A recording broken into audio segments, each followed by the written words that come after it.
So 14. There was an initial condition, f1 is equal to 9.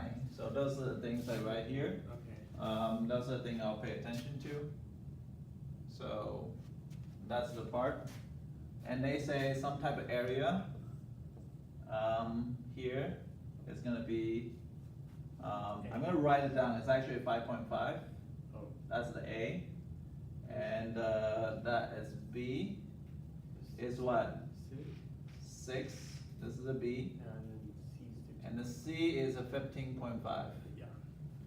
So what I will do is that I will read, the most important part is this one. F of x be the antiderivative of f. So f of x is equal to integration of ft dt. So that's pretty much it. Now here's the hardest part, is determine what the boundary using this. So my low bound is going to be 1. Why 1? Because that's the only value I know. Okay. And the top bound is going to be x. We don't know.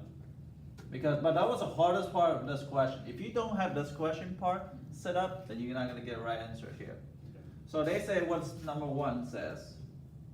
They say what is f of 0? F of 0, so f of 0 is going to be what? Integration between 0 to 1, right? F of t dt, right? Yes.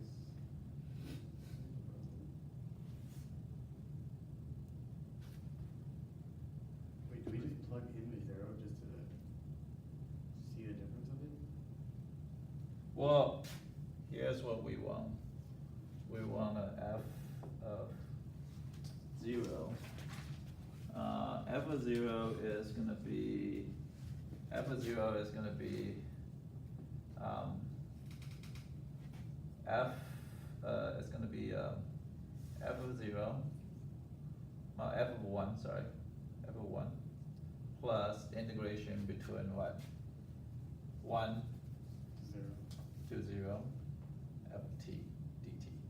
So this is probably the hardest part. Does What you that do. become a negative since the upper bound is 0? Yes. So f of 1 is equal to what? Yeah, 1 equal to none. No, that's the cap side. So this one is f of 1, sorry, this one's f of 1. This one's f of 1, right? So plus integration between 0, so it's going to be minus sign between 0 to 1 f of t, right? What's 0 to 1? 5.5. Yeah, so it's 9 minus 5 point, no, 9 minus, what's the first point? 5.5?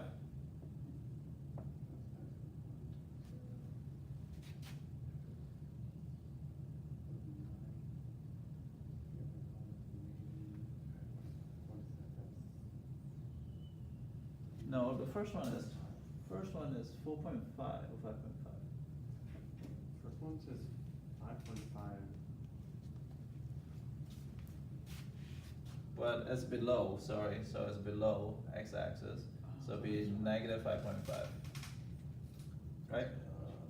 So that's equal to what? I see. That's 14.5. 14.5. So f of 0 is 14.5. So let me redo this one again. I know it's kind of confusing. So let me just, f of 0, so if I just do integration between 1 to 0, f of t dt, what you say is that's equal to big F of 0 minus f of the what? 1, right? Mm-hmm. And so we have f of 1, so we're going to move f1 over to the other side. So it's f of 1 equal to plus 1 to 0 ft dt.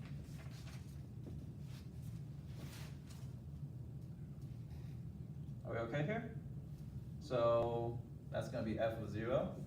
And as f1 is 9 plus integration, so it's minus 0 to 1 ft dt. I changed the boundary.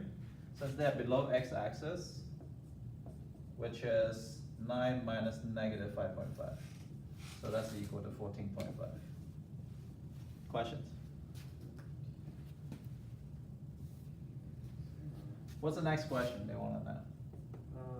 What is the minimum number of times f equals 5 when the interval is 0 to 4? Show the work that leads to. So what was the next question? No, they want to f of something else too. F4. So I'm gonna do f of 4. So f4, right? So that's equal to f of 1 to plus integration from 4 to 1 f of t dt. So that's equal to 9 plus integration between 1 to 4 is what? 4 Is 6. So negative 6. So it's equal to 3. 1 to No, wouldn't 1 to 4 be B and C? Yeah, because 6 minus 15.5. Oh, the f4, yeah, so that's gonna be plus negative 6, and then what? Plus 15.5. 15.5. So that's equal to 3, so it'll be 18.5. Yes. So B.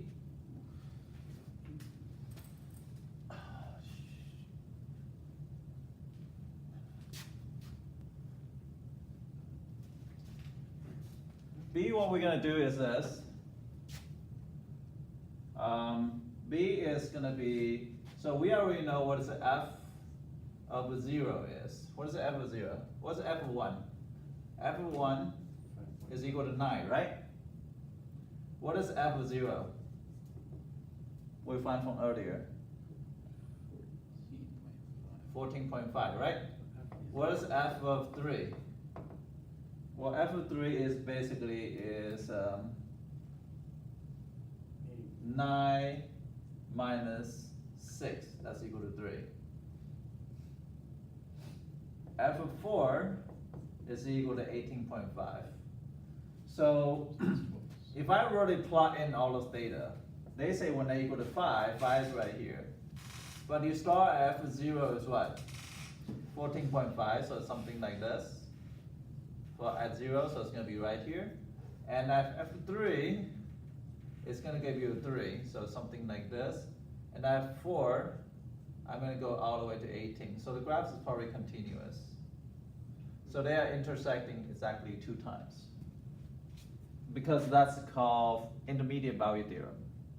Because you got one value below when they're going to be below, and they're going to go above. So that's intermediate value theorem must go through 2 points. So do you just plug in numbers?